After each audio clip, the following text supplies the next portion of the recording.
I'm Bronwyn Williams. We're back with the small print, and today my guest is Zoltan Istvan, who actually ran for the presidency in the United States. But before I carry on, we always like to ask our guests, that would be you tonight, to just introduce yourself the way you would like to be introduced. Sure. My name is Zoltan Istvan, and I think what a lot of people know me for is kind of helping to bring the transhumanism movement into the public's eye. I'm formerly a journalist with National Geographic, write some op-eds for the New York Times, and largely write about transhumanism as a movement and how to get people to live a lot longer and a lot better. Yeah, exactly. So to sort of summarize my understanding of transhumanism, I like to generally say it's basically to live as long as possible and prosper as much as possible using whatever means we have available to do that. Would you agree with that? And could you maybe explain the difference between transhumanism and posthumanism for people that don't understand the distinction? Well, yes, no, the way you describe transhumanism is fine. You know, the one thing I like to say to people really is it's a social movement. A lot of people don't realize that it's actually kind of like environmentalism or even a political movement.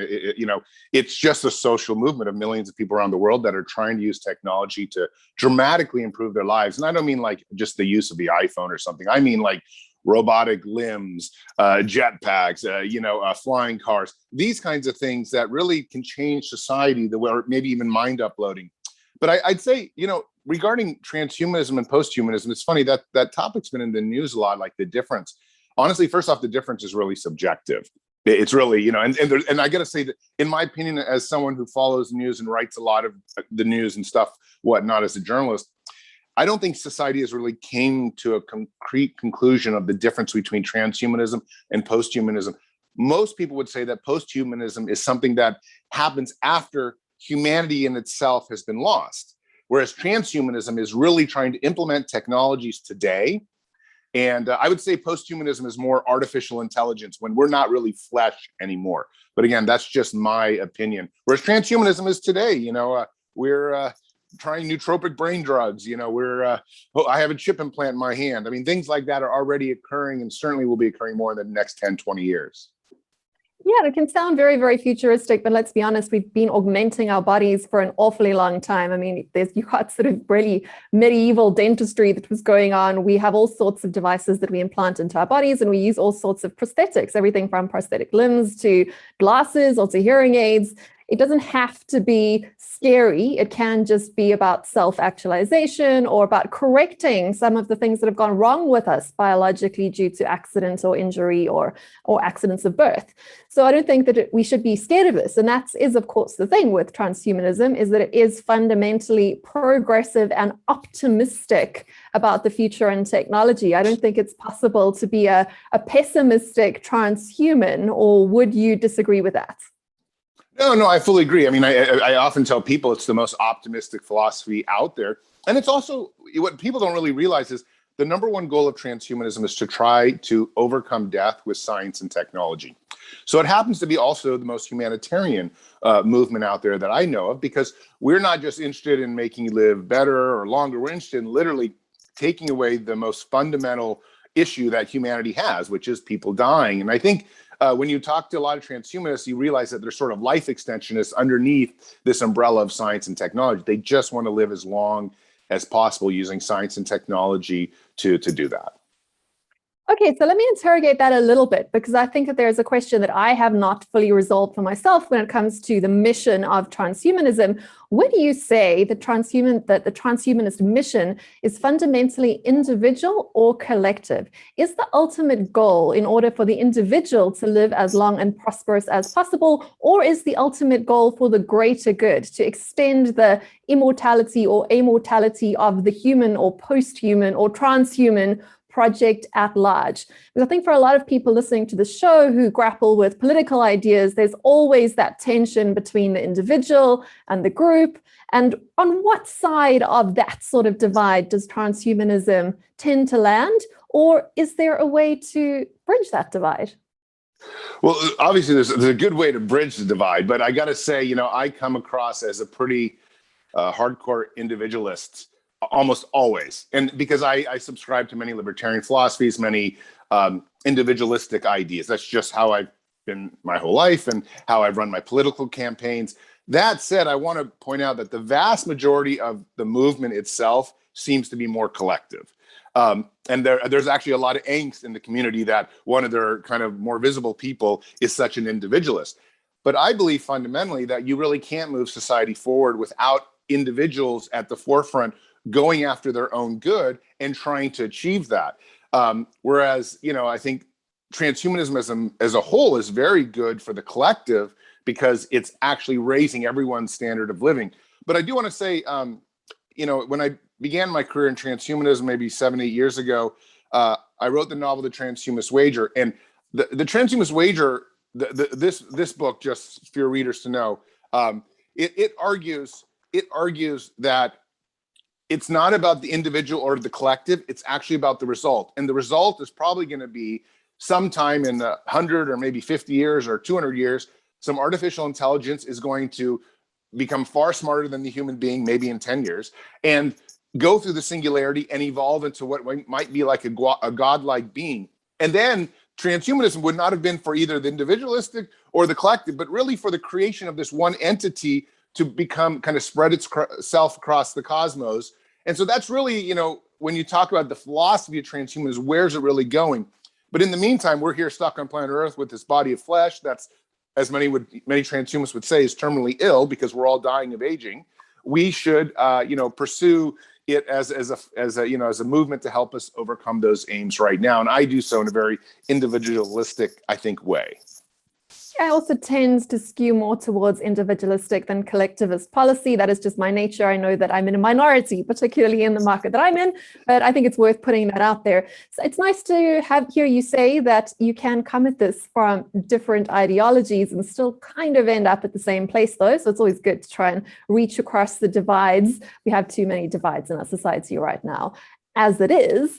But that kind of brings me to the next sort of, I suppose, tricky question around this space, is that what you really are talking about here is declaring war, and I have heard you use this term in various media places before, on aging and on death, rather than war against people, war against the things that are killing us. But of course, as we've started to see, and I think that it's almost unavoidable to kind of grapple with these questions in the year 2021, just after COVID and all the rest of it, when it comes to war against sickness and death, that war can be, much like the war on terror, infinitely elastic. After all, what is the price or the value of a life? There's always something worth fighting for. So how do we reconcile this, speaking a bit more from political point of view, which does ultimately have to involve the collective?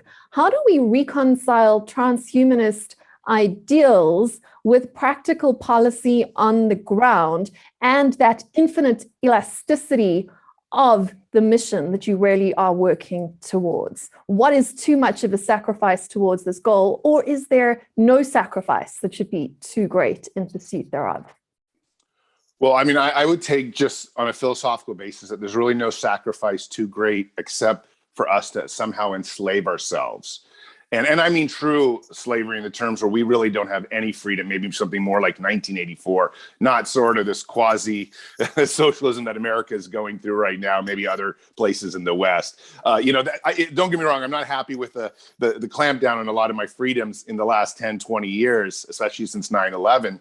But we still are broadly free in America to go out, start businesses, do what we want to do. If we ever get to a place where they've really clamped down entirely, and they say, for example, in my novel, that it's really the religious right says we can't pursue transhumanism because it's against the word of God. That's the kind of point when I think then a real conflict could develop. But right now, thankfully, like I live near Silicon Valley, everyone has the freedom to start the businesses they want. There's a ton of red tape, and that sucks. But it is nice to do it. But I think the idea really with transhumanism is that we can kind of find our way outside of the pressures around us. And I guess when you ask about what a war on transhumanism, I think the thing that's important to understand is that people are rational. We just have to get to them. They are reasonable. And if you can convince somebody of a single fact, and that single fact is, if we can overcome death with science and technology by the year 2030 versus the year 2050, we will save 1 billion lives. That's more lives than have been lost through all the wars, through so many other different things. It's the greatest mission on planet Earth to overcome death. So it is in everyone's best interest. And when you talk about how far should governments go, even me saying this, how far should private companies go, how far should individuals go? I think there should be nothing held back, really. And for me, for example, I dedicate my life. That's really what that concept, the transhumanist wager, is about. You make a wager, sort of like Pascal's wager, except instead of believing God, you're believing in science and technology, and you dedicate all your resources to that in order to achieve an indefinite lifespan. Once we get there, then we can go back to whatever people want to do. But in the meantime, as long as death is hanging over us and there's no proof there's an afterlife, I feel that it's imperative that society does everything in its power to try to spend as many resources on achieving the elimination of death. And let me just say, if you want to talk about a technical thing to do, how we can make the world have the true war on death, it's really the easiest thing to do would be declare aging a disease. Just from a psychological and cultural level, if we would do that, billions and billions of dollars would flow from the institutions that fund science in order to try to stop death. But right now, the governments won't declare aging a disease because they're very Christian oriented. They believe we all want to go meet Jesus in the end and things like that. And therefore, they don't consider aging a negative thing. Whereas almost all transhumanists would say the greatest dilemma in the planet right now is psychologically, nobody believes aging is negative. And so transhumanists, we could do one thing. We would turn that cultural viewpoint around and let people know that aging is actually a horrible, horrible tragedy. That's a very good point. And that sort of brings me to the next question, which is, you did try run for the presidency in the United States with a transhumanist Bill of Rights. Can you maybe elaborate a little bit on some of the key points therein that you think governments are simply not paying enough attention to at the moment? Because what we really are talking about here is a global project, and any government that does not have a transhuman, post-human plan in play is very, very likely to be left behind. And we have spoken about this on this show with Dan Fagella about the stakes involved with these sort of long-run, high-stakes global games. Sure. Well, the Transhumanist Bill of Rights was created in 2015 upon the steps of the Supreme Court. I wrote it when I was running for the presidency there, and I've done other campaigns afterwards, but it did gain some ground. There's a lot of people considering it. It's kind of far versed. And I must say that since there's been version 2, version 3, which Wired covered, it's now crowdsourced. And now the Transhumanist Bill of Rights has nothing to do with me, but it has to do with all individuals who get to adjust it every time a renewal comes up for it. So it's become a really fun and exciting thing to watch evolve, because I think I got to say, like, it's crazy that bills of rights don't evolve. We have machines that have super intelligence. We have all these different, genetic editing techniques. We have all these different world-changing technologies, and people still want to pretend that their constitutions, written often 200 or 300 years old, are can adapt. And it just doesn't work. And so that's what's great about the Transhumanist Bill of Rights. But, some of the things the Transhumanist Bill of Rights says that, for example, if government's going to spend any money, they should spend some money on the kind of existential insecurity that is out there from either asteroids or plagues like COVID. I mean, we would have had vaccines to COVID long before actually COVID arrived, because we would have gone out there and tackled these things way before they had actually come about. And it's the same thing with, different existential risks. I mean, we're all just one asteroid away from a big problem on planet Earth, despite all our, grandiose thoughts and things that we bought or whatever. So those are some of the things in the Transhumanist Bill of Rights. It would declare aging a disease.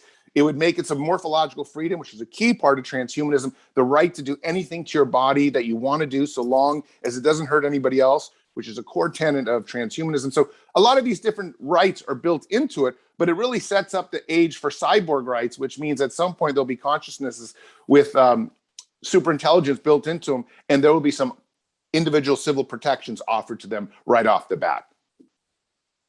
Fantastic. So do you think any governments out there, anyway, in planet Earth, have actually started adopting any of these principles? Who do you think is the most transhumanist progressive government around at the moment? Well, unfortunately, the most powerful transhumanist government is really the Chinese government, because they're the ones leading the forefront on a lot of these technologies. As a secular nation, they don't have the kind of Judeo-Christian hangups that we have with modifying our bodies. So that's a big dilemma. But they're not taking a lot of the individualistic ideas of the Transhumanist Bill of Rights. Certainly, they're going the opposite direction with it. But there might be hope in something like some of the Scandinavian countries taking it first. Might be hope in some Estonia and some of the smaller nations that might have more to gain from adopting. I mean, but then you had like Saudi Arabia pretend to make a robot a citizen or whatever. Some people are taking some of these cyborg rights for show without really implementing it. Maybe Dubai has the best chance of doing something. I've actually spoken with the government, spoken on the Transhumanist Bill of Rights at the invite of the Prime Minister at his office. So, these things have happened, but I don't know how seriously it's been taken. If it's just being taken as kind of look at the newest, fashionable thing. But it's going to be a while probably before big governments implement some of the basics in the Bill of Rights into their own constitutions. Is that because they are afraid to do so, or is that because they simply don't see the urgency or the importance, in your opinion? Well, I mean, I think it has 100%, well, maybe not 99% to do with the fact that those in government positions are often old white males who are Christian or religious. And that's just a fact. And if you look in America, and they're lawyers. And so if you look at America, like really what constitutes the majority of the government, where the power is held, it's held with these people that really don't want to change. It's kind of like getting my father, who used to be alive, to change his mentality after 70 years. That it becomes very difficult. The plasticity of the brain is gone, whereas it's all the younger people that really make the transhumanist movement what it is. And that while they might be quite collective at this moment, eventually they're going to, get jobs and do whatever they got to do and buy houses and kind of join the real world and say, wow, red tape sucks. But right now, I got to say, the reason the Transhumanist Bill of Rights and ideas like that aren't being considered more strongly is because we have a bunch of old people holding government positions that are reluctant to give up their way of thinking. From my perspective, I have definitely seen society take quite a conservative turn. I'm not talking about the conservative party like you might have in the United States or in the UK. I'm seeing conservatism coming across the board in that people seem to be quite anti-technology, quite anti-progress. And we can look at the example of how much hate the billionaires who have been trying to jump into the space market have had directed towards them. People are not celebrating advances in technology. There seems to be a sense of fear and regression and retreat. There are also ideas such as degrowth, which are taking deep-rooted hold across economies across the world, and they're spilling over, of course, into lots of limitations on what could be done with technology, whether you're talking about sort of biotech or more sort of silicone-based tech, whatever it is. I've definitely noticed that cooling down in the general celebration of humankind's progress. Is this something you have noticed too, and how does it impact on your place in the world? Yeah, well, I've definitely noticed it. I mean, I feel like especially conservatives are somehow anti-technology, which is crazy because I kind of find myself more leaning towards conservative viewpoints, but being very open-minded, which is what ultimately I think puts me more in a libertarian camp, because I think libertarians are quite excited about the prospects of technology, but conservatives themselves seem to be afraid of it. I think, again, the basis of conservatism, at least in America, is that you belong to the Judeo-Christian framework, which says, and the Bible would say, don't modify your body because it's against God. Only God has control over death. The temple of human beings the body of human beings is a temple given by God. So religious thinking is really built into the framework of how conservatives view the world. And technology is all about changing our lives. It's about change. And somehow we have, unfortunately, a very collectivist mindset pushing, and especially in Silicon Valley, pushing the technology forward.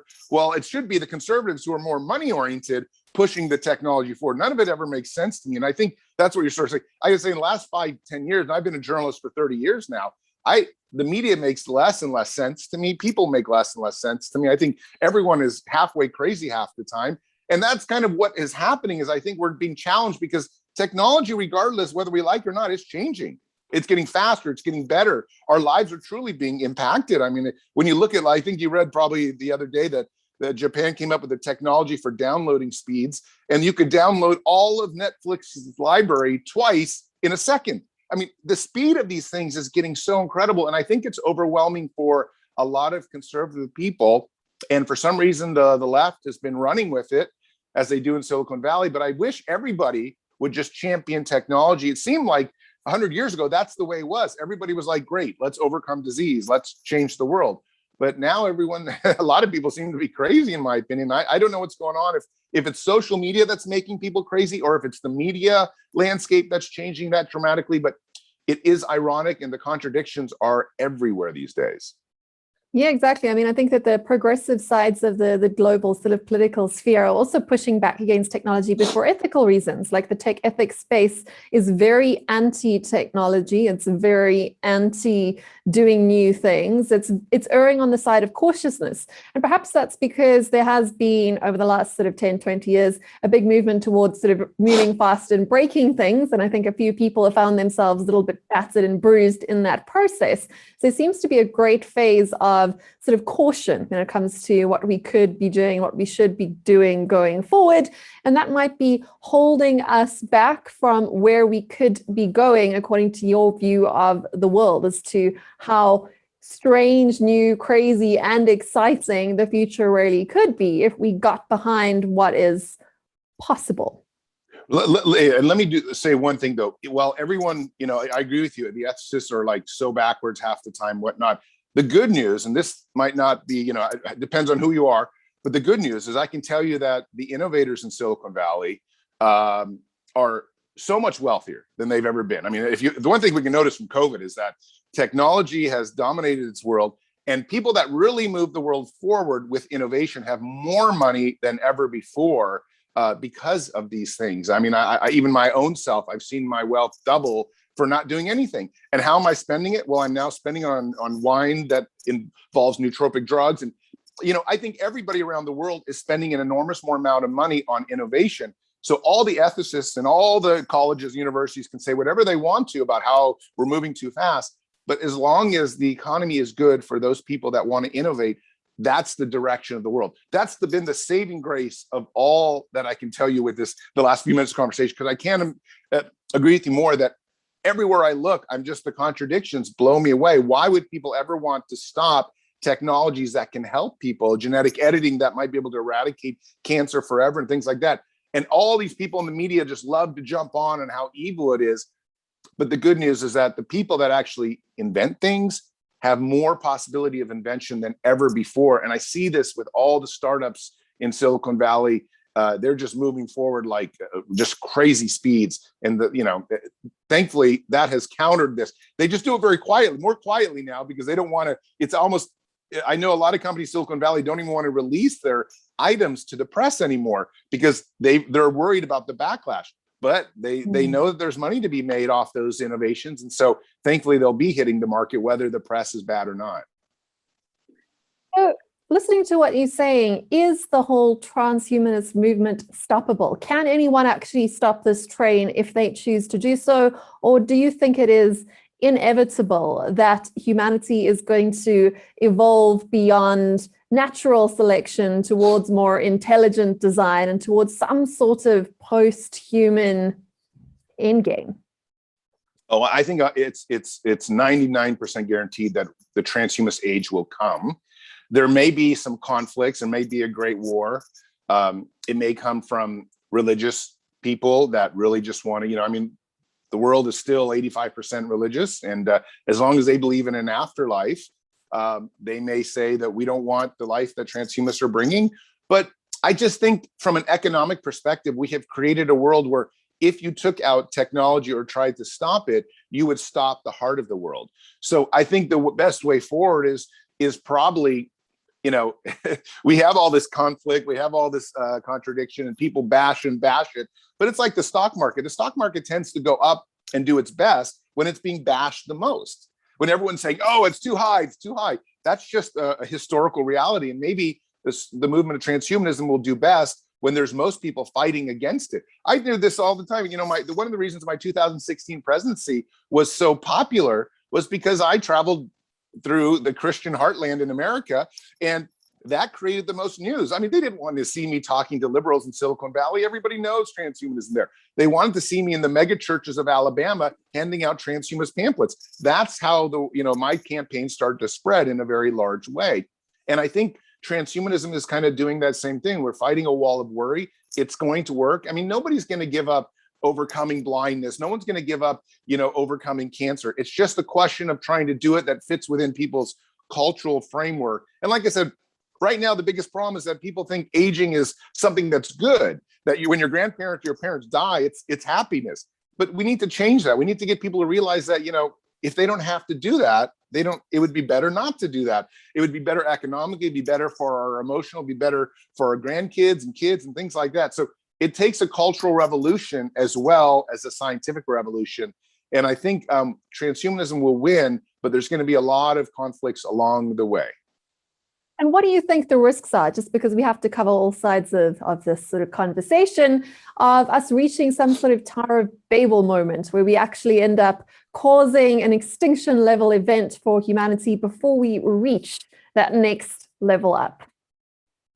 Well, yeah, I think artificial intelligence is really the 800-pound gorilla in the room. It's the one you need to worry about, and everyone is right when they say, wow, do we really want to create an intelligence that's smarter than us? What if it chooses not to like us? What if it chooses to control nuclear weapons? What if it just creates viruses? So there is a real danger there. I would say outside of that, though, and we could, through international coalitions and maybe even regulatory bodies, I hate to speak of regulatory bodies, but maybe AI for the very first time could be the first thing that actually might require it. But other things like genetic editing, we can all go bonkers into changing, the physiology of our bodies, becoming much stronger, living indefinitely, and maybe becoming far smarter. I mean, we could enter a Star Wars age in 100 years if we just played our games or, played our cards right. I think, it's really only AI that presents a danger. I think everything else should be basically a free-for-all, and let's just see what happens. I do understand the dangers of AI. If your listeners haven't seen movie Terminator, obviously they have. It's a true philosophical premise. The idea that what happens when machines become smarter than human beings? They become sort of like ants to us. And that is a real dilemma. I wouldn't invite aliens to our planet if they were 100 times smarter than us, just because, it would be great to see them, meet them, but 50-50 whether they like us. So you have to remember that when it comes to that single technology. Absolutely. And thank you so much for being so generous with your time. We have come to the end of our half an hour. So I just want to give you a final moment. If you've got any points that you didn't get to that you want to make, if you are welcome to do so, give you the closing word there. And then if you can also tell people where to find you, if it is that you want to be found. So this last year we had international we're selling on international rights to this documentary, Immortality, a bus. It's about this giant coffin bus that I drove across the country, but it really is about transhumanism. And we are working on all these different things, but I actually have not seen a timeline for South Africa. I know Europe is supposed to be in the next 1 to 2 months, but I would have just said your viewers could go and watch that because it's a fun hour. But the other documentary that I had is unfortunately not out. But thank you so much for having me, and I have nothing else to say, but it's been a great conversation. Thank you so much. Thank you.